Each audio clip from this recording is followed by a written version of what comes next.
I am a retired chief manager from EOBC PNB। मैं आपको अपना परिचय दे दूं। पहले मेरा नाम विजय मेहता है। मैं ओरिएंटल बैंक ऑफ कॉमर्स, जो कि बाद में पंजाब नेशनल बैंक में कंसोलिडेट हो गया, उससे चीफ मैनेजर रिटायर्ड हूँ। आज मैं आपसे अपना बैंकिंग एक्सपीरियंस शेयर करने जा रहा हूँ। उसमें आज मैं टॉपिक ले रहा हूँ farmer relation with the bankers and what are the benefits of farmer and banker relation. सबसे पहले मैं आपको ये बताना चाहता हूँ कि रूरल एरिया ब्रांच अगर चलानी है किसी भी बैंक को, तो उनको फार्मर के साथ एक अच्छे संबंध बनाने होंगे, और फार्मर को भी अगर अपने गांव को आगे बढ़ाना है, डेवलपमेंट में लेके जाना है, तो उनको भी बैंक के साथ कोऑर्डिनेशन करना पड़ेगा, बैंक के साथ मिल के काम करना पड़ेगा। मैं आपको अपना एक्सपीरियंस शेयर करना चाहता हूँ। मेरे को 2004-05 में एक ब्रांच दी गई जो कि माइनस में जा रही थी, लॉस में जा रही थी, और उसको चलाने के लिए मुझे चुना गया। मैनेजमेंट ने मेरे को एक स्पेशल टास्क दिया था कि इस ब्रांच को आपको चलाना है, जिसको दूसरे मैनेजर नहीं चला पा रहे थे। जब मैंने उस ब्रांच को ज्वाइन किया तो उसमें मैक्सिमम अकाउंट जो थे वो एनपीए थे और माइनस में चल रही थी ब्रांच। उसको ब्रांच को चलाना कोई आसान काम नहीं था। शुरू में तो मैं भी डिस्प्लिन की गोली लेकर रात को सोचता था कि इस ब्रांच को कैसे मैं चलाऊं, और मेरी फैमिली भी इसके लिए परेशान थी। सबसे पहले मैंने ये काम किया कि अपनी फैमिली को वो मुद्की कस्बा में शिफ्ट किया, क्योंकि वहाँ पे एक अच्छा स्कूल था शहीदगंज करके, ताकि बच्चों की एजुकेशन अफेक्ट ना करे। और दूसरा मेरा मकसद था कि मैं अपनी ड्यूटी प्रॉपरली कर सकूं। सबसे पहले मैंने सभी अपने गांव का विज़िट किया, जैसे कि घलखुर्द, हुकूमत सिंह वाला, वाड़ा भाई के, ठेठर कला, सभी गांव जो कि मेरे सर्विस एरिया में आते थे, उनको मैंने विज़िट किया। जब मैं विज़िट कर रहा था, विज़िट करने के बावजूद भी मेरे को कोई उतने अच्छे रिज़ल्ट नहीं आ रहे थे। तब वहाँ पे डीडीएम नाबार्ड जो थे वो भी गाँव द्वारा विज़िट करते थे। उनको पता चला कि एक यंग मैनेजर आया है, वो अपनी तरफ से मेहनत तो बहुत कर रहा है, लेकिन उसको रिज़ल्ट उतने नहीं मिल पा रहे हैं। तो एक दिन वो मेरी ब्रांच में आए, हम लोगों ने चाय पी एंड ही गाइडेड मी। उन्होंने मेरे को एक सुझाव दिया कि देखो, आप अपनी तरफ से मेहनत कर रहे हो, लेकिन आपके पास स्टाफ तो लिमिटेड है। इतने स्टाफ से आप कैसे ब्रांच को चला पाओगे, जो कि एक लॉस मेकिंग है, और इसको कैसे प्रॉफिट में ले पाओगे। मैं आपको बताना चाहता हूँ कि हमारे नाबार्ड की एक स्कीम है जिसमें फार्मर क्लब का कॉन्सेप्ट है, और आपके गांव में पहले से एक फार्मर क्लब बनी हुई है, लेकिन आज की डेट में वो डेड हो चुकी है। आप क्या करो कि उसको एक्टिव करो, फार्मर में एक विश्वास बनाओ अपना, जिससे कि वो भी आप पे विश्वास रखें और आप भी उन पे विश्वास रखो। अगर आप आपस में मिल के काम करोगे तो आपकी ब्रांच एक दिन बहुत ऊंचाइयां छू लेगी। ये मेरा मानना है, क्योंकि मैंने आपको देखा है कि आप मेहनत कर रहे हो, लेकिन उसका रिज़ल्ट आपको नहीं मिल पा रहा, क्योंकि अकेले आप कुछ नहीं कर पाओगे। तो मेरे को उनका सुझाव अच्छा लगा। तो मैंने जो उस फार्मर क्लब के सेक्रेटरी थे, उस समय कुलदीप सिंह हुआ करते थे, विलेज ज्वार सिंह वाला के, जो कि वो भी एरिया मेरी ब्रांच के अंडर आता था। उनसे मेरी बातचीत हुई तो उन्होंने मेरे को एश्योर किया कि अगर आप हमारे गांव वालों के लिए काम करोगे तो हम भी एश्योर करते हैं कि जो आपके यहाँ पे एनपीए अकाउंट हैं उसमें रिकवरी करने में आपकी मदद करेंगे, और आप भी हमारे जितने गांव हैं उनके लिए काम करें। उसने ये भी भरोसा दिया मुझे कि सर, हमें पता है कि आप एक ईमानदार मैनेजर हो, और हमें पूरा भरोसा है कि आप जो कहोगे वो करके दिखाओगे। तो इस तरह हम लोगों ने गांव विज़िट करना शुरू किया। फार्मर क्लब की मीटिंग करते थे, फार्मर्स के लिए लाइब्रेरी बनाई गई वहाँ पे, और इवन उनके जो स्पोर्ट्स इवेंट होते थे उसमें भी बैंक अपने CSR से कंट्रीब्यूशन करता था। उनका विश्वास भी बढ़ता गया, मेरा विश्वास भी बढ़ता गया, जिससे क्या हुआ कि मेरी ब्रांच 0 NPA पे आ गई और ग्रोथ अच्छी होनी शुरू हो गई। इवन डिपॉजिट की ग्रोथ भी अच्छी हो गई, एडवांसेस भी जो एडुकेट थे वो सही हुए, और कोई भी मेरा जो किया हुआ अकाउंट था वो NPA नहीं हुआ जब तक मैं वहाँ पे रहा। मैं 3 साल तक उस ब्रांच में रहा और ये मेरा एक्सपीरियंस बहुत अच्छा रहा, और इसको मैं सबसे शेयर करता हूँ। मैं बैंक में फैकल्टी की जॉब पे भी रहा हूँ, तब भी मेरे को कहा जाता था कि आप एग्रीकल्चर ऑफिसर्स को बताओ कि आपने वहाँ पे कैसे काम किया, क्योंकि हमारे जो भी गवर्नमेंट ऑफ इंडिया की तरफ से स्कीम आती थी हम सबसे पहले फार्मर क्लब को बताते थे, वो लोग गांव में बताते थे, और हम लोग जो है लोगों को चुनते थे जो भी प्रॉपर बेनिफिशियरी हैं, ताकि उनको उस चीज़ का बेनिफिट मिल पाए। हमने वहाँ पे वर्मी कल्चर कंपोज का भी काम किया, जिसको गडोया खाद भी कहा जाता है। इवन यहाँ तक कि काफ़ी लोगों ने वो बेड लगाए और उनकी खाद जो थी उन्होंने मार्का वगैरह भी उसका किया, जिससे कि वो खाद को बेच पाए। इवन हमारे जो बड़े बड़े ऑफिसर आते थे वो भी उस खाद को परचेज करते थे, क्योंकि उस जैसी खाद मार्केट में नहीं मिलती थी।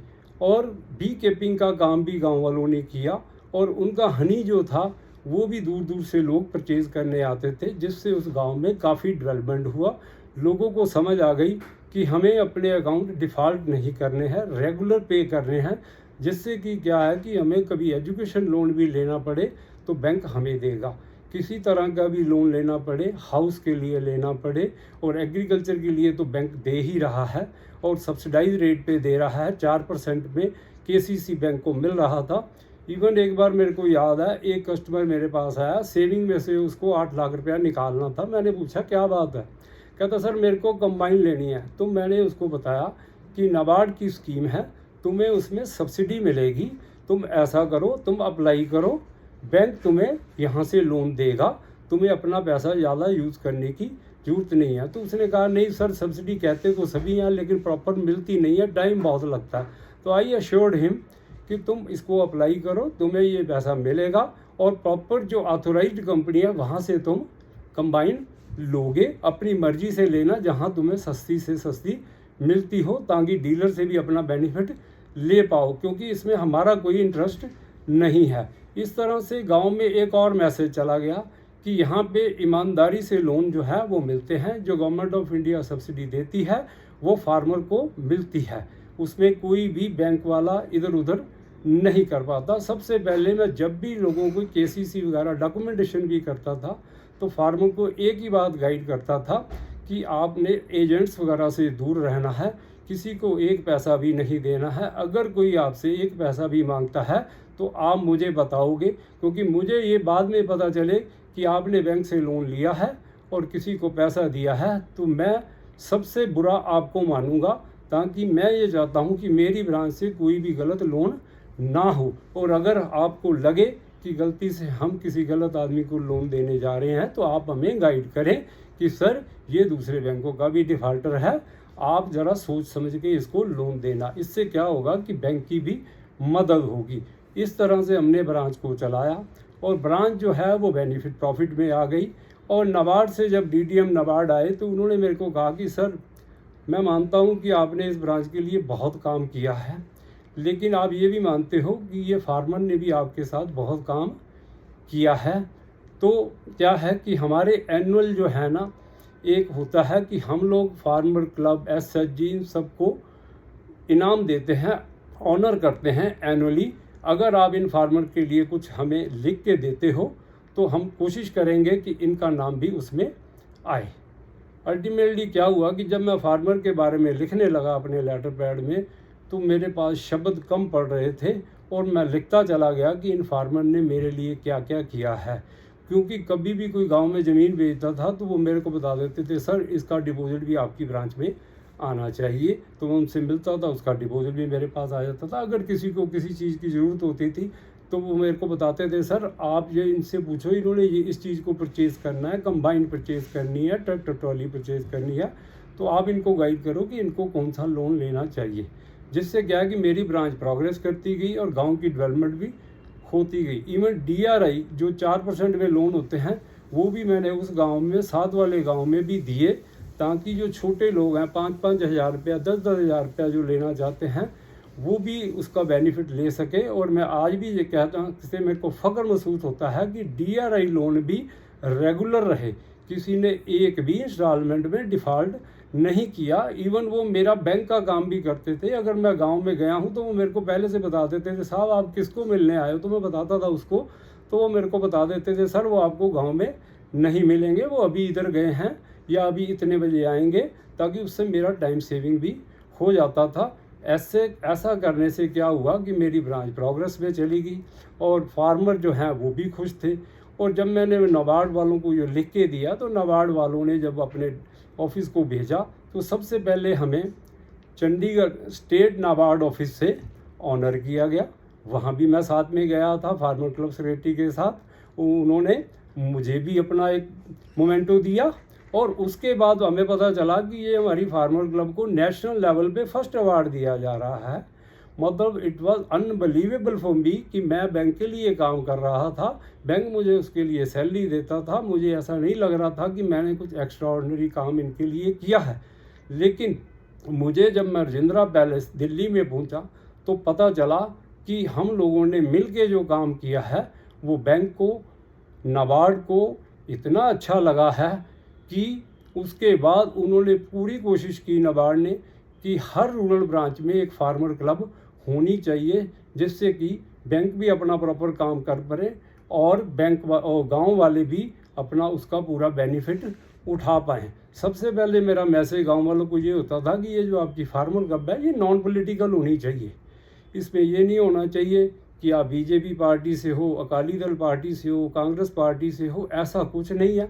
सभी लोग गांव के मिल के फार्मर क्लब बनाएंगे ताकि कोई भी गलत मैसेज ना जाए कि हम लोग किसी पॉलिटिकल पार्टी को सपोर्ट कर रहे हैं। तो ऐसा ही वो फार्मर ने करके आदमी कंट्रीब्यूट किए हुए थे, जिसको मैंने बाद में दूसरे गांव में भी जाके फार्मर क्लब बनाए। इवन उसके बाद मैं राजस्थान बूंदी में गया, वहाँ पे जाके भी हमने फार्मर क्लब बनाए। और जहाँ जहाँ भी मैं रूरल ब्रांचेस में रहा फार्मर क्लब बनाए। और इस कॉन्सेप्ट से क्या हुआ कि गांव वालों का भी बेनिफिट हुआ और बैंक का भी बेनिफिट हुआ। तो ये मैं चाहूँगा कि जो भी मेरे बैंकर साथी भी अगर मुझे सुन रहे हैं तो इस चीज़ को वो प्रैक्टिकली करके देखें and they will be beneficial from this. मेरा ये मानना है कि उनको जो स्ट्रेस रहता है कि मैं अपने रूरल के टारगेट कैसे अचीव कर पाऊँ, तो फार्मर जो हैं वो उनका टारगेट अचीव करने में हेल्प करेंगे। दूसरी तरफ जो फार्मर हैं जो एजेंट्स के चुंगल में फंसे रहते हैं, उनको भी ये बेनिफिट हो जाता है कि हमने अपनी क्लब बनाई हुई है। अगर कोई मैनेजर या ऑफिसर उनसे घूस मांगता है तो वो इस बात को उठा सकते हैं, वो चाहे कलेक्टर ऑफिस में जाए, कहीं भी जाके वो कंप्लेंट कर सकते हैं और उनकी सुनवाई होगी, जिससे कि हमारा जो बैंकिंग का व्यवस्था है वो भी साफ़ सुथरी हो जाएगी और किसानों में भी एक विश्वास बनेगा कि बैंक वाले भी ईमानदार होते हैं और बैंक वालों में भी ये विश्वास बनेगा कि किसान जो हैं वो रेगुलर पेयर हैं, वो भी डिफ़ॉल्टर नहीं होना चाहते। आज के लिए इतना ही। नमस्ते।